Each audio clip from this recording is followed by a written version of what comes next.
प्रणाम। आज मैं बहुत समय के बाद आप सभी के समक्ष आ रहा हूँ और आज मैं आप सभी के समक्ष जो बातें रखना चाहता हूँ वो है एक योगी की शक्ति जागरण की विधि की है।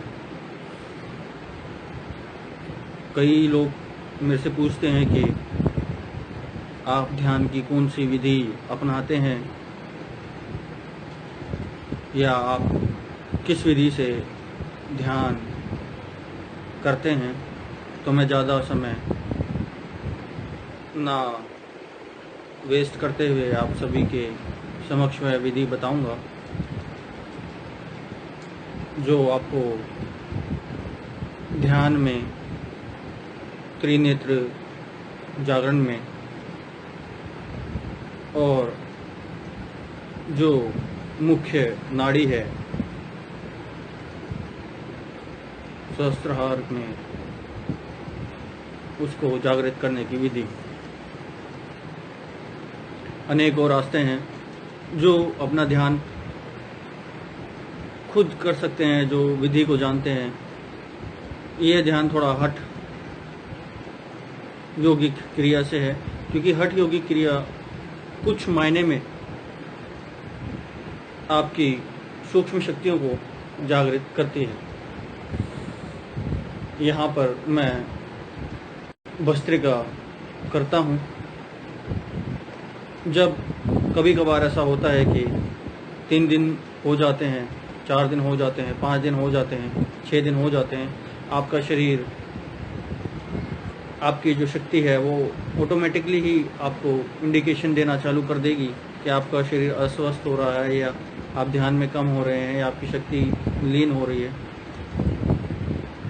तब इस क्रिया से जो नाड़ी जागृत होती है वे एक ऐसी एंटी क्लॉकवाइज आपको जागृत रखेगी कि आपके शरीर की सारी शुद्धियाँ पूर्ण रूप से होएगी। वह डिपेंड करता है ये क्रिया पे कि आप कितनी देर तक इसको कर सकते हैं। जो महायोगी पुरुष हैं वह 1.5 घंटा 3 घंटा करते हैं शक्ति की जागरण के लिए। मैंने भी ये क्रियाएं 1.5 घंटा 2 घंटे करी हैं, जिनसे कि कुछ सूक्ष्म नाड़ियों का जागरण हुआ है। अगर आप पूर्ण तरीके से अपने शरीर को 21 दिन में जागरण करना चाहते हैं तो इस क्रिया को 6 घंटे भी आप कर सकते हैं। यह क्रिया भस्त्रिका की है। पूरी तरह से सांस अंदर लेके पूरी तरह से सांसों को बाहर छोड़ देने की क्रिया है। अपने साथ कुछ ऐसा रखें ताकि आपके अगर अंदर से शुरुआती दौर में निकले तो आप उसको साफ कर सकें। जो निकले है उसको अंदर मत गटकिएगा उसको। कई लोग होते हैं कि ध्यान क्रिया करने के चक्कर में अपने शरीर की शुद्धि को नहीं निकालते हैं। तो मैं चाहूँगा कि आप कोई पानी का जल का लोटा रखें ताकि प्यास लगे, हल्का सा एक घूंट पी लें ताकि जब सांसों की गति बने तो अंदर रूखापन ना पैदा हो नसों में। उसमें 1 चम्मच घी डाल सकते हैं ताकि सांसों में आने जाने में कोई तकलीफ ना हो। खैर ये तो एक लंबे अरसे वाली साधक की बात रही है, मगर मैं आपको शॉर्ट की बता रहा हूँ कि जो शुरुआत के जो बिगिनर के साधक हैं वह कम से कम इसको 400 बारी करें। शुरुआत से ही 400 बारी करें और इसको आप लेके जा सकते हैं 8,500, 9,000, 10,000 तक की श्वासों की क्रियाओं में, जिसको आप बोल सकते हो कि अगर इसको सूक्ष्म किया जाए तो 1,008 श्री और 10,008 श्री या 1,08,000 श्री तपस्वी जो श्वासों पे ध्यान दे रहे हैं। मगर उसमें भी आप ही करते हैं, क्योंकि इसमें कुछ समय के बाद जो आपका ध्यान है आपकी सांसों पे लगना शुरू हो जाता है 10 मिनट के बाद। जो बिगनर्स हैं वो 5 मिनट के लिए कर सकते हैं, मगर श्वासों की गति पूर्ण रूप से ही ऊपर और नीचे शक्ति को ऊपर उठाना है। जो आपकी मूल शक्ति, जो मूलाधार में, जो लिंगा में जो आपकी शक्ति है उसको पूर्ण रूप से ऊपर उठाना है। उसके लिए आपको पूरा धोंक नहीं, जैसे एक धोंक होता है, रेल का इंजन होता है, उस तरीके से आपको श्वासों को बाहर निकालना है। क्योंकि जब आपकी श्वास गहरी होकर ऊपर की तरफ उठती है तो आपकी सूक्ष्म नाड़ी में वाइब्रेशंस होती है, जो वाइब्रेशंस इतनी हैवी हो जाती हैं कि आपके पिनल ग्लैंड को एक्टिवेट करना चालू कर देती हैं। तो यह योगिक क्रिया है, साइंस है इसके बीच में। कोई मिस्ट्री नहीं है, जिससे कि आपकी कुछ ही दिनों के बाद, 3-4 दिनों के बाद आपकी कुछ अद्भुत शक्तियाँ आपके अंदर जागृत होना शुरू हो जाती है, जो आपको आँखों से, कानों से, आपके दिमाग से आप देख पाते हैं कि कितने विभिन्न व्यक्ति आप 4 दिनों में हो जाते हैं। इसको कंटिन्यू प्रयास करते करते यह योगी को, यह क्रिया पूर्ण रूप से योगी को एक महायोगी में कन्वर्ट कर देती है। हालांकि मैं इसको जो रोजाना अगर मैं करता हूं तो मैं अभी, क्योंकि प्रैक्टिस हो गई है, शक्ति को इतना ज़्यादा जागरण करने की जरूरत नहीं पड़ती है, कुछ ही धोखने के बाद शक्ति जागरण हो जाती है। मगर किसी को जो स्टार्टिंग बिगनर है, जिसको पत्थर मारना है, उसको चट्टान को तोड़ना है, तो अपनी सांसों से उस मूल पे प्रहार करना है ताकि वह शक्ति पूर्ण रूप से ऊपर की तरफ उठ सके और जागरण हो सके। मैं कुछ शुरुआती क्लिप्स में आपको एडवाइस देना चाहता हूं कि पहले पूर्ण रूप से नहा ले, धो ले अच्छे से, श्वास को, दोनों श्वास से दोनों नाकें चालू हों। ऐसा ना हो कि आपकी एक नाक बंद हो, तो इस क्रिया को उस टाइम ना कीजिएगा, मैं आपसे चाहता हूं, क्योंकि अगर आपका शरीर अस्वस्थ है थोड़ा सा भी, तो आप ध्यान की क्रिया ना करें, क्योंकि उससे एक जागरण की क्रिया पूर्ण रूप से नहीं हो पाती है, क्योंकि आपकी एक सुषुम्ना नाड़ी या इंगला या पिंगला नाड़ी आपकी शांत रहती है और पूर्ण रूप से धोखनी नहीं बन पाती है। तो जब स्वस्थ हो, आप ये ध्यान करें। विवेकानंद या किसी भी महापुरुष ने कहा है कि जब आपका मन स्वस्थ हो, जब आप स्वस्थ हो, जब आप अंदर से खुश हों, तब वो आप ध्यान की क्रिया करें, एकांत में बैठ के एकांत का विवरण करें। तो चलिए मैं आपको वो है क्रिया बताता हूँ, जिसको आप भस्त्रिका कहा जाता है। वैसे भस्त्रिका नॉर्मली आज के लिए योगी गुरु सांसों को खींचने की क्रिया और सांसों को छोड़ने की क्रिया कहा जाता है, मगर मैं आपको आज समझाना चाहता हूँ कि भस्त्रिका क्रिया का कुंडलिनी शक्ति जागरण से कैसा संबंध है। तो आंख बंद कर लेंगे और अपनी आंख को तीसरी शक्ति पे लगा लेंगे, यहाँ पे तीसरी आई पे, क्योंकि जब दोनों आंखें बंद होती है तो जो ऊर्जा होती है दोनों आंखों से बहती है, वो तीसरे पॉइंट पे आके कहीं ना कहीं से उसको बाहर निकलने के लिए इंडिकेशन देती है। तो मैं चाहूँगा कि आप मतलब आंख बंद कर लें और अपने पूर्ण शरीर को रेडी कर लें कि आपको एक महाशक्ति की ज़रूरत है, जो 15-20 मिनट के लिए आपको चाहिए। फिर उसके बाद चाहे आप सुखासन में बैठ सकते हैं, पद्मासन में बैठ सकते हैं। हाँ, खाना 3 घंटे पहले खाया होना चाहिए, या पेट बिल्कुल हल्का होना चाहिए, ताकि आपका पूरा पेट जो है पीछे चला जाए, पूरा पेट जो आपका पीछे चला जाए।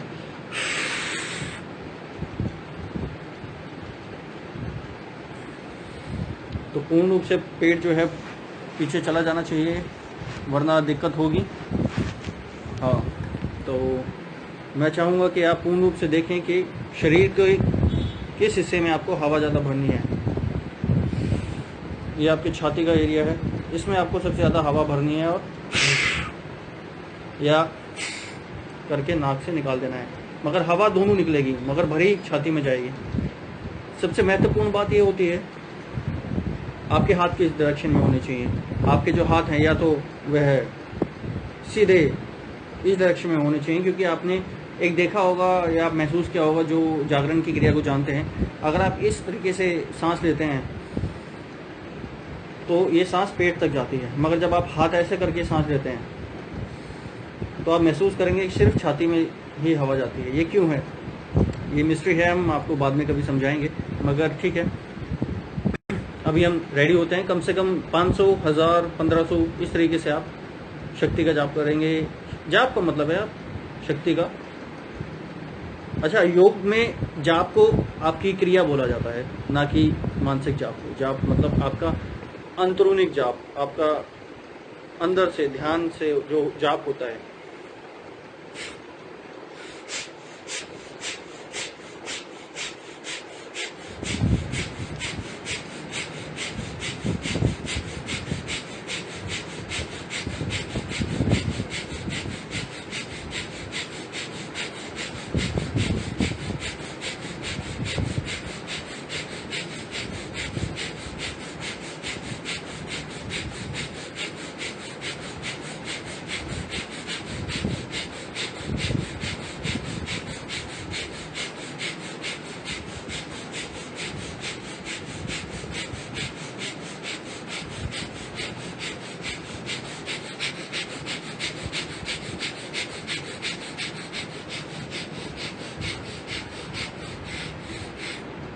एक चीज़ का आप ध्यान रखिएगा, इस चीज़ के जो बीच में है, जो आप जैसे क्रिया कर रहे हैं, इसके बीच में आपका ब्लड प्रेशर इतना हाई हो जाएगा कि आपको चक्कर आना शुरू हो जाएगा। मगर घबराइएगा मत, उस क्रिया को उस टाइम पे रोकना नहीं है, बिल्कुल भी नहीं रोकना है उसको। फिर आपको धीरे धीरे लेना, जैसे कि मैंने आपको बताया इसके 3 स्पीड्स हैं। सबसे पहली स्पीड्स क्या है, ये नॉर्मल स्पीड है। अगर बीच में ऐसा होता है कि आप थक जाते हैं, आप क्योंकि ये क्रिया ऐसी हो ज़्यादा है कि ओवर एग्रेशन लेके आ जाती है, दिमाग में एकदम से खून का प्रभाव ज़्यादा होता है, ब्लड प्रेशर हाई होता है, और इस चीज़ में अपने आप को कंट्रोल रखना है। एक चीज़ का ध्यान रखना, कई विचार, क्योंकि विचार आपके सांसों पे चलते हैं, तो उस टाइम पे आपके विचार बहुत तेज तेज तेज तेज तेज तेज तेज तेज तेज चलने लग जाएंगे। तो उस टाइम पे आपके अपने विचारों को शांत रखना है। शांत इसलिए रखना है क्योंकि ये क्रिया आपको पूरी करनी है। पूरी का मतलब ये है कि पूर्ण करनी है 15 मिनट। अगर आपने जो मन है आपका जो कंटिन्यूसली है वो कहेगा तू मर गया मर गया मर गया, मगर मरता नहीं है इंसान, मरेगा नहीं। तो इसके बीच में आपको क्या करना है, मान लीजिए आपकी फिंगरप्रिंट्स हैं 1 2 3 4 5 6 7 8 9 10 11 12 13 14 15 16 17 18 19 20 21 22 23 24 25 26 27 29 30। अगर इन पोरियों को गिनोगे तो 30 होता है, दूसरी पोरियों को गिनोगे तो 30 हो, 30 और 30 60, फिर एक बारी 30 और फिर एक बारी 10। आप इन पोरियों पे आराम से गिन सकते हैं, वरना आप मानसिक कर सकते हैं 1 2 3 4 5 6, ऐसे करके कम से कम 100 बारी करें। 100 तो मिनिमम करे ही करे। 100 के बाद अगर आपको लगता है कि आप थक गए, मान लीजिए आपको लगता है कि अब सांस नहीं आ रही है, तो फिर अपनी आप स्पीड को मंदे कर ले। फिर आपकी क्या होगी, जब क्योंकि आप 100 बारी अगर करेंगे तो शक्ति जागरण मारेगी, जैसे ही शक्ति पंप मारती है तो अपनी सांसों को आप तेज तेज कर ले। आप इस चीज के अंदर देखेंगे कि जब आप ग्रुप बना के इस क्रिया को पूर्ण करना, जैसे कि अभी हम चलो मान लीजिए हम 100 का एक ग्रुप करते हैं,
कभी कभी ऐसा होता है कि आपको लगेगा कि आपका आसन डामाडोल हो रहा है, एक आसन पे आप टिक नहीं पा रहे हो, अंदर की ऊर्जा कह रही कि अपने इस आसन को चेंज करें। तो हमेशा एक चीज याद रखना, इस क्रिया में कोई आसन मायने नहीं रखता है, कोई आसन मायने नहीं रखता है, क्योंकि क्रिया वो होती है जिसमें शक्ति की कंटिन्यूटी हो, शक्ति चलती रहे, शक्ति में कोई ऐसी तरंग पैदा ना हो कि कोई इसको रुकावट बने। तो तुम सोचोगे कि यार अब मैं बैठे बैठे नहीं कर सकता, मैं थक गया हूं, तो आपको कोई जरूरत नहीं है आसन में बैठने की। आप कोई सा भी दूसरा आसन इस्तेमाल कर सकते हैं, जैसे कि या तो आप हनुमान आसन का इस्तेमाल कर सकते हैं, या आप खड़े हो सकते हो, या चलते हुए, मगर जो सांसों की जो कंटिन्यूटी है वो कभी नहीं टूटनी चाहिए। इसके बीच में हम दोबारा से 100 हो गए, 200 हो गए, 300 हो गए, और अब दोबारा से हम 400। तो बीच बीच में अगर आपको रुकना भी है, सांस भी लेना है, उसके बीच में भी आपको क्या क्रिया करनी है, यह मैं चौथे स्टेप में आपको बता रहा हूँ। मान लीजिए कि अभी मैं दोबारा से आपको 100 बारी करके दिखा रहा हूँ।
इतनी शक्ति आपके अंदर होनी चाहिए कि सामने की जो वस्तु जो रखी हुई है वो हिल जाए।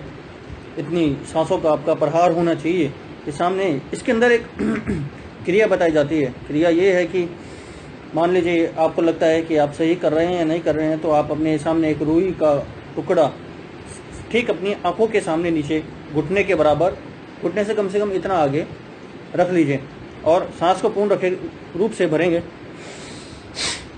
और जब आप मारेंगे तो रुई का टुकड़ा कम से कम 1 मीटर आगे तक जाना चाहिए।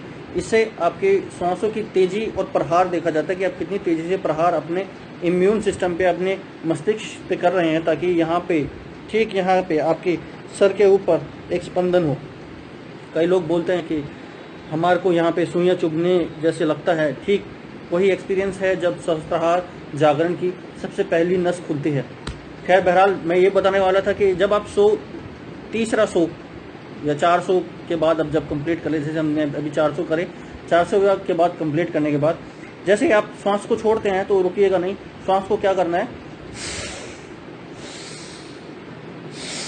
बाहर निकाल के पेट पीछे कर लें। अपने लिंग के पीछे का गुर्दा जो अश्वनी मुद्रा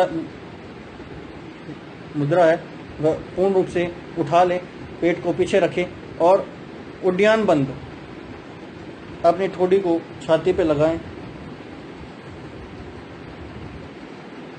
आंख बंद कर ले, त्रिनेत्र पे ध्यान करें और यहाँ पे स्पंदन को महसूस करें। इसको त्रिबंध या त्रिबाहा मुद्रा आसन बोलते हैं, त्रिबंध भी बोलते हैं इसको, जिसमें उड्डयन बंद, जलंधर बंद और अश्विनी मुद्रा का प्रयोग होता है। जैसे ही आप 2 बार ये कर लें, फिर आप अपनी छाती में हवा भरें और उसको कम से कम 45 सेकंड, 1 मिनट, 2 मिनट, 3 मिनट, ज़्यादा से ज़्यादा 3 मिनट तक अपनी छाती में भरे रखें और फिर 1 मिनट का लगभग आपका ब्रेक हो जाएगा। फिर दोबारा सांसों को छोड़ते हुए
और निश्चित रूप से ही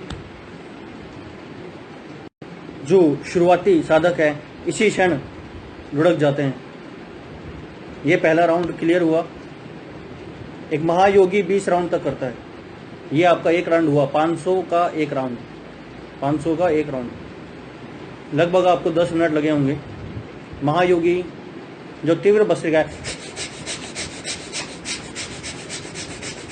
ये कम से कम आपको 3 मिनट में 500 राउंड देता है। खैर ये एक अलग चीज़ है, इसे शक्ति का। अब आप निश्चित रूप से, अगर आप जो शुरुआती साधक हैं, अगर आपको चक्कर आ रहे हैं, 3 बारी कुंभक करेंगे छाती में और छोड़ देंगे, आंखें बंद कर लेंगे, त्रिनेत्र पे ध्यान करते हुए एकांत में, जहाँ पे कोई शोर ना हो, एक इंसान का भी शोर ना हो। मैं उस जगह की बात कर रहा हूँ। अगर ज़्यादा शोर आता हो तो अपने कान में, जो आजकल कान बंद करने के लिए आते हैं, वो ठोक लें और ओम का या हमिंग का ध्यान करें।